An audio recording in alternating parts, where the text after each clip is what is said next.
নারীদেরকে যেই সমানাধিকার মর্যাদা আমরা সংবিধানে পাই নাই, সেই সংবিধানে তাদের অধিকার ফেরত দেওয়ার জন্য আমরা কিছু তরুণ যুবা একত্র হয়েছি, আমাদের সাথে কিছু অভিভাবক একত্রিত হয়েছে, আমাদের সাথে কিছু আমাদের বন্ধু বৎসল ছোট ভাইরা একত্রিত হয়েছে। আপনি আপনার বোনের অধিকার প্রতিষ্ঠা করতে চান, যদি আপনি আপনার সন্তানের অধিকার প্রতিষ্ঠা করতে চান, তাহলে আপনাদের কাছে আমাদের বিনীত আহ্বান, বাংলাদেশকে রক্ষার নতুন করে শপথ নিন। ইতিমধ্যে আমরা শুনতে পেয়েছি আমাদের ছাত্র ভাইরা মাইলস্টোন কলেজে যারা পড়াশোনা করছে তাদের উপরে একটি প্রশিক্ষণপ্রাপ্ত বিমান বিধ্বস্ত হয়েছে। আমরাই নাগরিক পার্টির পক্ষ থেকে সেখানে ইমিডিয়েট আমাদের রেস্কিউ টিম পাঠিয়েছি, স্বেচ্ছাসেবক টিম পাঠিয়েছি, আমাদের ডক্টর উইং এর যারা আছে তাদেরকে পাঠিয়েছি, শ্রমিক উইং এর যারা আছে তাদেরকে পাঠিয়েছি, যুব উইং এর যারা আছে তাদেরকে পাঠিয়েছি। আমরা বাংলাদেশের সকল দল মত নির্বিশেষে সকল জনতার কাছে আহ্বান রাখবো, আমাদের যখন কোন ইমার্জেন্সি পরিস্থিতি আসে আমরা সবাই ঐক্যবদ্ধভাবে সেটা ট্যাকেল দিতে হবে।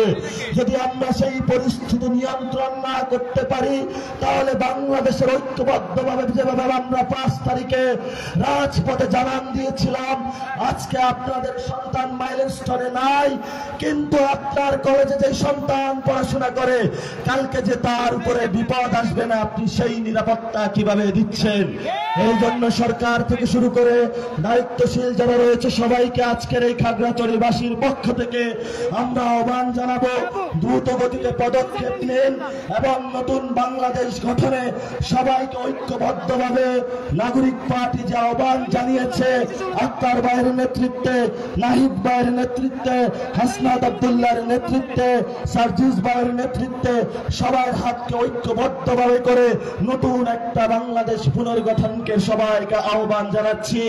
আহ্বানটা জানিয়ে আমি আমার বক্তব্য শেষ করছি। সবাইকে লাল সালাম। ইনকিলাব জিন্দাবাদ, মুজিববাদ মুর্দাবাদ। যতদিন আমরা থাকব বাংলাদেশে মুজিববাদের স্থান হবে না। আদর্শিক লড়াইয়ে আমাদের জয় হবেই হবে, কারণ আমরা যাদের স্লোগান তুলেছি, ইন্ডিয়ার কাছে আমরা বাংলাদেশ বর্গা দেই নাই।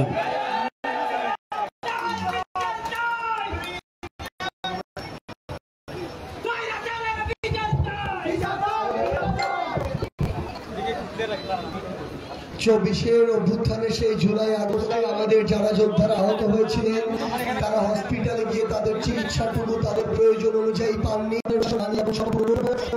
অর্থনৈতিক হিসাবকে মাথায় না রেখে সবকিছুকে এক পাশে রেখে মানবতাকে সবার সামনে দিয়ে আপনারা সবার আগে চিকিৎসা নিশ্চিত করুন, বাকি হিসাব পরে একসাথে করা যাবে।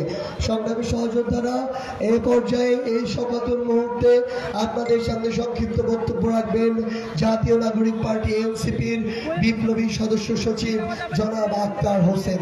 জনাব আক্তার হোসেন।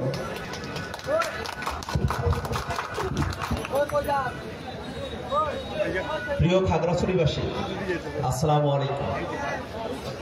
বাংলাদেশ এক অপার সম্ভাবনার দেশ। এই বাংলাদেশ নানা জাতি নানা ধর্মের বাংলাদেশ। বাংলাদেশের মানুষকে জাতিগতভাবে ধর্মীয়ভাবে অতীতে বিভক্ত রেখে আমাদের পরস্পরকে পরস্পরের বিরুদ্ধে বিদ্বেষপূর্ণ একটা রাজনীতি চর্চা করতে আমরা দেখেছি।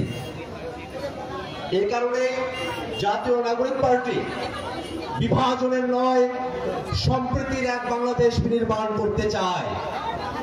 এই বাংলাদেশে প্রতিষ্ঠার পর থেকেই সকলকে বাঙালি হয়ে যেতে বলা হয়েছিল। বাংলাদেশের অনেকেই বাংলাভাষী, অনেকেই বাঙালি, কিন্তু এই বাঙালিদের বাইরেও এই বাংলাদেশে অবাঙালি, চাকমা, মারমা, ত্রিপুরা নানা জাতিগোষ্ঠীর মানুষেরা রয়েছেন। আমরা বিশ্বাস করি সংখ্যায় যে যত অল্পই হোক, সংখ্যায় যে যত বেশি হোক, এই বাংলাদেশ যখন নীতি নির্ধারণ করবে, বাংলাদেশের যখন পলিসি নির্ধারণ করা হবে, তখন সকল জাতিগোষ্ঠীর স্বার্থকে মাথায় রেখে বাংলাদেশটা রাষ্ট্রীয় নীতিগুলো প্রণয়ন করবে। এটাই আমাদের প্রত্যাশা।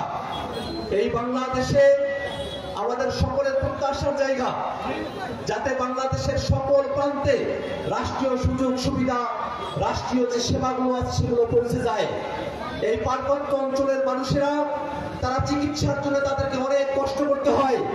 পাহাড়ি রাস্তাগুলো এমনিতেই তো উঁচু নিচু খারাপ, এবং সেই রাস্তাগুলো যখন পাকা থাকে না, সেই রাস্তাগুলোতে যখন কাদা মাটিতে হেঁটে যেতে হয়, মাইলের পর মাইল অসুস্থ রোগীকে কাঁধে করে নিয়ে আসতে হয়, তখন সেই রোগীর অবস্থা করুণ হয়ে যায়। যারা রোগীর সঙ্গে থাকেন তাদের অবস্থাও শোচনীয় হয়ে পড়ে।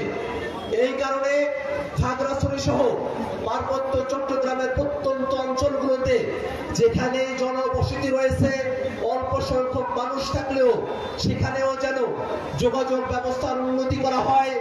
বাংলাদেশের প্রত্যেকটা প্রান্তে যেন মানুষেরা সহজে যাতায়াত করতে পারে, এমন এক বাংলাদেশ নির্মাণের স্বপ্ন আমরা দেখি। ভাইরা আমার, বাংলাদেশকে নিয়ে নানা ধরনের ষড়যন্ত্র হয়। বাংলাদেশের বিভিন্ন অংশকে বাংলাদেশ থেকে মুছে দেওয়ার ষড়যন্ত্র করা হয়। এই বাংলাদেশের মানুষেরা তারা বাঙালি, অবাঙালি, চাকমা, মারমা, ত্রিপুরা, হিন্দু, মুসলমান সকলে মিলে বাংলাদেশকে রক্ষা করাই আমাদের কর্তব্য। আমরা জানি যদি বাংলাদেশকে আমরা রক্ষা করতে না পারি, এই বাংলাদেশের মানুষের মানবিক মর্যাদাকে আমরা রক্ষা করতে পারবো না। এ পর্যায়ে আমাদের সর্বশেষ বক্তব্য, এবং এই সর্বশেষ বক্তব্যের পরে আমাদের মাইলস্টোনের যে আমাদের ভাই বোনেরা রয়েছেন, অসংখ্য দেহ পুড়ে ছাই হয়ে গিয়েছে, অসংখ্য দেহগুলোকে হসপিটালে নিয়ে যাওয়া হচ্ছে, তাদের জন্য আমরা এখান থেকে দোয়া করব আমাদের এই সর্বশেষ বক্তব্যের পরে। এই পর্যায়ে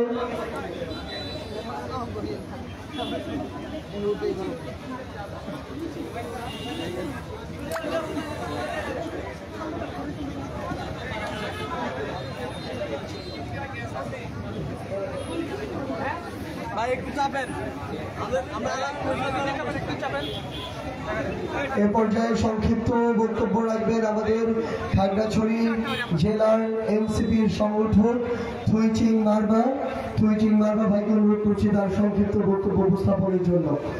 এরপরে আমাদের সংগ্রামী আহ্বায়ক তার সংক্ষিপ্ত বক্তব্য উপস্থাপন করবেন।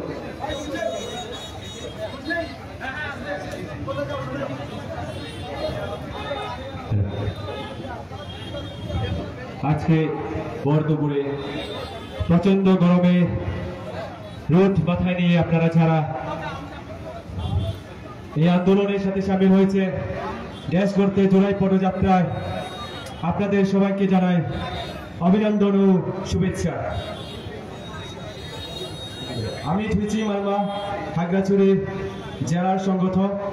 আজ খাগড়াছড়িতে এই ঐতিহাসিক দেশ গড়তে জুলাই পদযাত্রা পৌরসভার মঞ্চে উপস্থিত আছেন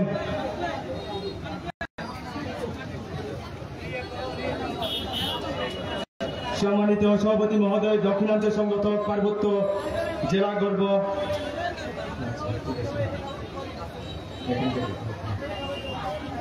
প্রথমে শ্রদ্ধা সহিত স্মরণ করছি সকল জুলাই শহীদদের এবং সকল জুলাই আহতদের প্রতি সমবেদনা জানাই। এই পদযাত্রা শুধু একটি কর্মসূচি নয়, এটি একটি প্রতিবাদ পথে পদক্ষেপ। খাগড়াছড়ি মাটি থেকে আমরা বলতে চাই, পরিবর্তন চাই, ন্যায় চাই, সমাধিকার চাই। আমাদের পার্বত্য অঞ্চল এখনো বাস্তবমুখী উন্নয়ন থেকে বঞ্চিত। আমাদের জন্য শিক্ষা, চিকিৎসা, নিরাপত্তা এবং সাংস্কৃতিক স্বীকৃতি এখনো অনেক ক্ষেত্রে অধরে রয়ে গেছে। এনসিপি দৃঢ়ভাবে বিশ্বাস করে সব নাগরিকের সমান অধিকার নিশ্চিত না করা পর্যন্ত প্রকৃত গণতন্ত্র প্রতিষ্ঠা সম্ভব নয়।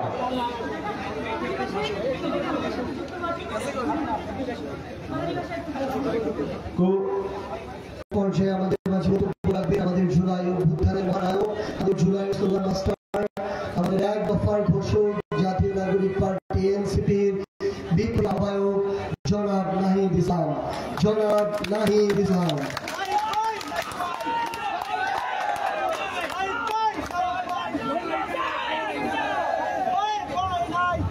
বিসমিল্লাহির রহমানির রহিম। প্রিয় খাগড়াছড়ি সংগ্রামী ভাই ও বোনেরা, খাগড়াছড়িতে বসবাসরত বাঙালি, চাকমা, মারমা, ত্রিপুরা সহ অন্য সকল জাতি। আমরা চাই আপনারাও এই নতুন সংবিধানের দাবিতে, আপনার জাতিগোষ্ঠীর অন্তর্ভুক্তির দাবিতে, আপনার পরিচয়ের স্বীকৃতি এবং পাহাড়ি বাঙালি সবার মানবাধিকার, নাগরিক অধিকার, নাগরিক মর্যাদা নিশ্চিত দাবিতে সকলকে ঐক্যবদ্ধ হতে হবে, সকলকে এই দাবি উঠাতে হবে। পাহাড় হোক, সমতল হোক, আমাদের একটি নতুন সংবিধান লাগবে, একটি নতুন বাংলাদেশ লাগবে, একটি নতুন খাগড়াছড়ি লাগবে। অন্তর্বর্তী সরকার গঠনের পরে আমি যখন দায়িত্বে ছিলাম, সরকার গঠনের খুব পরপরই দিঘি নালাতে আমি একবার এসেছিলাম এই খাগড়াছড়ির। সেখানে তখন একটা সমস্যা হয়েছিল বাজারে আগুন লাগানো নিয়ে। আমি তখন এসেছিলাম ইনস্ট্যান্ট, এবং আমি পাহাড়ি বাঙালি সব জনগোষ্ঠীর সাথে কথা বলেছিলাম। এবং এই যে বাজারে আগুন লাগানোর ঘটনা ঘটেছিল, এটাতে কিন্তু সব পক্ষই ক্ষতিগ্রস্ত হয়েছিল। যারা পাহাড়ি বাঙালি যারা সেখানে বিক্রি করতে আসে এবং যারা কিনতে আসে, সবাই কিন্তু সেই ক্ষতির শিকার হয়েছিল। এবং সেই আগুন লাগার ঘটনাকে কিন্তু কেন্দ্র করে আসলে পাহাড়কে অশান্ত করে আমাদের দেশে এবং দেশের বাইরে বিভিন্ন পক্ষ আসলে ফায়দা নিতে চায়। আমরা বলেছি কোনো আধিপত্যবাদী শক্তির জায়গা বাংলাদেশে হবে না। আধিপত্যবাদী কোন শক্তিকে আমরা সুযোগ দিতে, বাংলাদেশ নিজেরা, আমরা বাংলাদেশিরা সুযোগ দিব না। আপনার পরিচয়, আমার পরিচয় বাংলাদেশি এবং নাগরিক। সেই বাংলাদেশি এবং নাগরিক পরিচয়ের ভিত্তিতে আমরা বাংলাদেশ রাষ্ট্রটাকে নতুন করে গড়তে চাই।